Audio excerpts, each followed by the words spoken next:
श्री स्वामी समर्थ। तुम्हा सर्वांचं माझ्या चॅनलमध्ये मनापासून स्वागत आहे। तर बघा, उद्या आहे 28 डिसेंबर आणि वार आहे गुरुवार। मार्गशीर्ष महिन्यातील तिसरा गुरुवार आहे। या गुरुवारला एक अनन्यसाधारण महत्त्व प्राप्त झालेलं आहे, कारण या गुरुवारी गुरुपुष्यामृत योग तयार झालेला आहे। तर पहा, मार्गशीर्ष हा महिना चालू आहे आणि इंग्रजी कॅलेंडरनुसार या वर्षातील शेवटचा हा महिना आहे आणि शेवटच्या महिन्यातील हा शेवटचा आठवडा आणि हा आठवडा वैदिक शास्त्रानुसार खूप महत्त्वाचा मानला जातो। या आठवड्यात ग्रहांच्या गोचरमुळे अनेक योग हे निर्माण झालेले आहेत आणि या वर्षातील शेवटचा गुरुपुष्यामृत योग हा सुद्धा या मार्गशीर्ष महिन्यातील गुरुवारच्या दिवशी आलेला आहे। बघा, गुरुपुष्यामृत योग जो आहे तो तर कधी तयार होतो, तर हा योग जो आहे ना, तो ज्या गुरुवारी चंद्र पुष्य नक्षत्रात असतो त्या दिवशी गुरुपुष्य योग हा तयार होतो। हा योग जुळून येतो आणि हा दिवस जो आहे ना, तो अतिशय महत्त्वाचा आणि शुभ मानला जातो। या दिवशी बघा, नवीन वाहन खरेदी करणं किंवा नवीन वस्तू घेणं, त्याचबरोबर सोने चांदी खरेदी सुद्धा या दिवशी केली जाते आणि या दिवशी सोने चांदी खरेदी केली तर ती खूप चांगली असते, शुभ असते।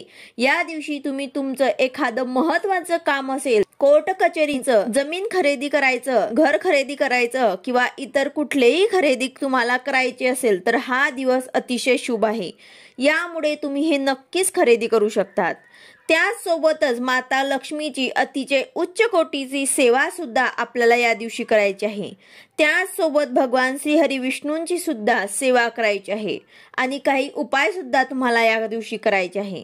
तर आज या व्हिडिओमध्ये मी तुम्हाला एक अतिशय महत्त्वाची सेवा किंवा तुम्ही याला उपाय सुद्धा म्हणू शकतात ते तुम्हाला सांगणार आहे। हा उपाय इतका महत्त्वाचा आहे की तुमच्या नशिबात नसणाऱ्या गोष्टी सुद्धा तुम्हाला भेटतील।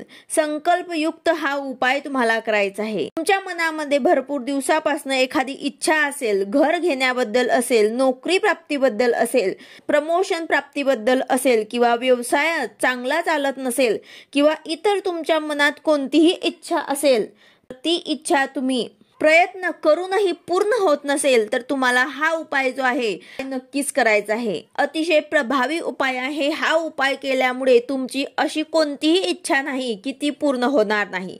अतिशय उच्च कोटीची सेवा आहे। तुम्हाला आजच्या व्हिडिओमध्ये त्याबद्दलच मी तुम्हाला संपूर्ण माहिती सांगणार आहे। व्हिडिओ पूर्ण बघा जेणेकरून तुम्हाला संपूर्ण माहिती मिळेल। जर तुम्ही चॅनलवर नवीन असाल तर चॅनलला सबस्क्राईब करायला मात्र विसरू नका आणि व्हिडिओला लाईक करायला मात्र विसरू नका। तर बघा, हा उपाय आपल्याला फुलवातींचा करायचा आहे। 12 फुलवातींचा हा उपाय आपल्याला करायचा आहे। फुलवात ही सर्वांनाच माहिती आहे की कशी असते। तर बघा, आपल्याला हा उपाय कधी करायचा आहे, तर हा आपल्याला गुरुपुष्यामृत योग जो आहे तो आज रात्री म्हणजेच बुधवारी उदय तिथीनुसार रात्री 1:05 हा योग सुरू होणार आहे आणि दुसऱ्या दिवशी म्हणजेच उद्या गुरुवारी सकाळी 7 वाजेपर्यंत हा योग आहे। तर जो आपल्याला उपाय जो करायचा आहे तो आपल्याला रात्री 1 पासून तर सकाळी 7 या काळातच आपल्याला करायचा आहे। हा उपाय अगदी 15 ते 20 मिनिटाचा आहे, पण अतिशय प्रभावी आहे। तर ही सेवा, हे उपाय जे आहे ते तुम्हाला 24 दिवसांपर्यंत कंटिन्यू करायचं आहे। तर तुम्हाला याची सुरुवात जी आहे ती म्हणजेच गुरुपुष्य योग जो उद्या आहे गुरुवारपासून सुरू करायची आहे। ही सेवा जी असते ते फक्त जेव्हा गुरुपुष्य नक्षत्र गुरुवारी येत असतं तेव्हापासूनच आपल्याला या सेवेची सुरुवात करायची असते। जेव्हा हा योग तयार होतो तेव्हापासून ही सेवा आपण सुरू करू शकतो। म्हणूनच तुम्हाला पहिला दिवस म्हणजे उद्यापासून ही सेवा सुरू करायची आहे। तर तुम्हाला उद्या पहिल्या दिवशी म्हणजेच आज रात्री 1:05 ते पहाटे सकाळचे 7 वाजेपर्यंत तुम्ही कधीही हा उपाय करू शकतात। फक्त उद्याच्या दिवशी तुम्हाला या काळामध्येच हा उपाय करायचा आहे। नंतर तुम्ही दिवसभरामध्ये कधीही हा उपाय करू शकतात। फक्त पहिल्या दिवशी या योगातच म्हणजे या काळातच तुम्हाला हा उपाय करायचा आहे।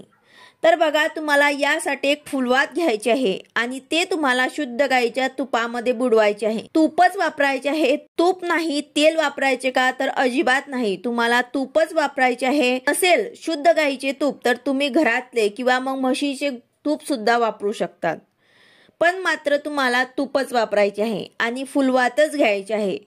तर तुम्हाला काय करायचे आहे की एक फुलवात तुम्हाला तुपामध्ये भिजवून घ्यायची आहे आणि एक चांदीचं निरांजन जे असतं, आता ज्यांना कुणाला चांदीचं निरांजन आणणं शक्य नसेल त्यांनी हे उपाय पंतीमध्ये किंवा इतर दुसऱ्या कुठल्याही दिव्यामध्ये सुद्धा तुम्ही करू शकतात. मात्र तुम्हाला पुढचा जेव्हा गुरुपुष्यामृत योग येईल तोपर्यंत तुम्हाला चांदीचं निरांजन छोटं का होईना तुम्ही आवर्जून आणून ठेवा. आपण एक वेळा हे चांदीचं निरांजन जर घेतलं तर ते आपल्याला परत परत वापरता येईल. म्हणजे आपण परत दरवेळेस त्या निरांजनमध्ये हा उपाय करू शकतो.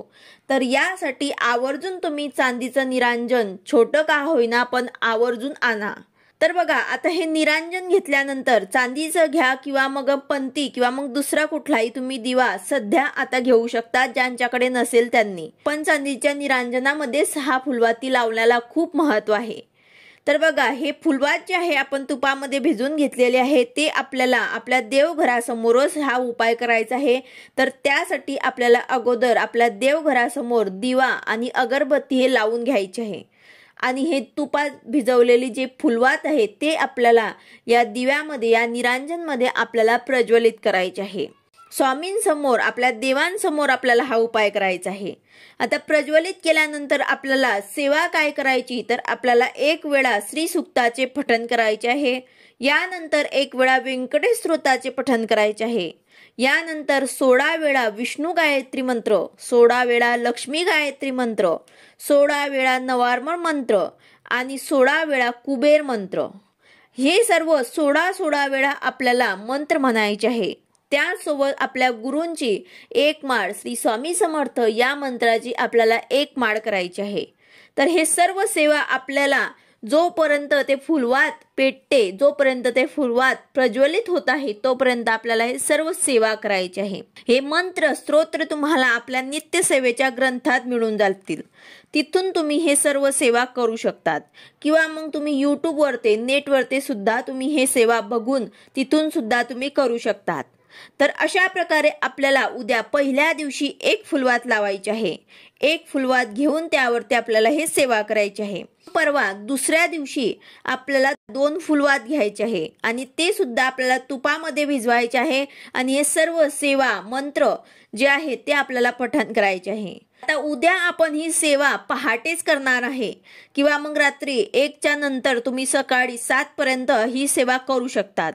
पण दुसऱ्या दिवशी म्हणजे परवा तुम्हाला ही सेवा सकाळीच करायची असं काही गरज नाही. तुम्ही दिवसामधनं कधीही ही सेवा करू शकतात. फक्त उद्या मात्र तुम्हाला सकाळीच या योग मध्येच तुम्हाला ही सेवा करायची आहे. त्यानंतर आता दुसऱ्या दिवशी तुम्ही 2 फुलवात घेतल्या, त्यानंतर तिसऱ्या दिवशी तुम्हाला 3 फुलवात घ्यायचे आहे.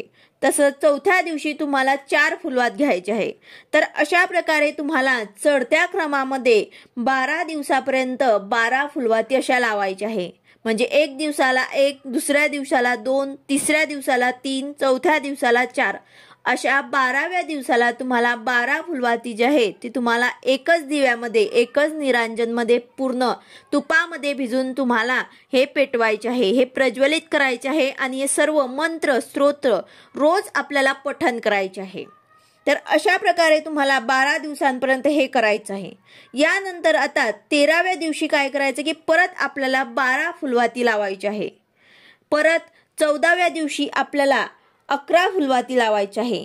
15व्या दिवशी आपल्याला 10 फुलवाती लावायची आहे. 16व्या दिवशी आपल्याला 9 फुलवाती लावायची आहे. 17व्या दिवशी आपल्याला 8, 18व्या दिवशी आपल्याला 7 आणि 19व्या दिवशी आपल्याला 6, 20व्या दिवशी 5, 21व्या दिवशी 4, 22व्या दिवशी 3 आणि 23व्या दिवशी 2 आणि मग 24व्या दिवशी आपल्याला हे एक फुलवात परत पेटवायचे आहे. म्हणजेच काय, तर आपल्याला चढत्या आणि उतरत्या क्रमामध्ये आपल्याला हे पूर्ण फुलवात लावायचे आहे. एकूण 24 दिवसांची ही सेवा आहे. म्हणजे 1 ते 12 परत 12 ते 1 अशा फुलवाती आपल्याला चढत्या आणि उतरत्या क्रमामध्ये आपल्याला लावायची आहे. अशा प्रकारे आपल्याला हे 24 दिवसांची सेवा करायची आहे. अतिशय उच्च कोटीची सेवा आहे. हे तुमच्या मनात कितीही कठीण इच्छा असू द्या, तुमची इच्छा नक्कीच पूर्ण होणार. आणि पहिल्या दिवशी संकल्प करून माता लक्ष्मी तसेच कुबेर देवतांना प्रार्थना करून तुमची जी काही इच्छा आहे ते तुम्हाला व्यक्त करायची आहे. आणि यानंतर तुम्हाला ही सेवा सुरू करायची आहे। मग तुमचे कुठलेही अडलेले पैसे असत किंवा मग तुमच्या घरामध्ये पतींची मुलांची प्रगती होत नसेल, प्रमोशन होत नसेल, घरामध्ये काही ना काही अडचण आहेत, आर्थिक अडचण आहे, तर या सगळ्या अडचणींसाठी तुम्ही ही सेवा करू शकतात।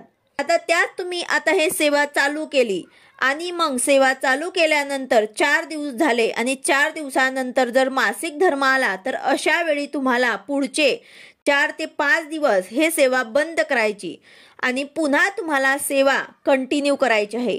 म्हणजेच पहिले 4 दिवस तुम्ही सेवा केली आहे तर मग पुढे 4 दिवसानंतर परत पहिल्यापासून सेवा करायची का? तर नाही, 4 दिवस आपण जी सेवा केलेली आहे ते सुद्धा आपल्याला धरायचे आहे। म्हणजे 4 दिवसांच्या पुढे तुम्हाला म्हणजेच 5व्या दिवसापासून ही सेवा तुम्हाला कंटिन्यू करायची आहे। तेच सेवा करता आहे आणि त्यामध्ये तुम्हाला सुतक पडलं तर यावेळेस काय करायचं, तर ही सेवा तुम्हाला पूर्णपणे बंद करावी लागेल। सेवा तुम्ही पुढे कंटिन्यू करू शकणार नाही।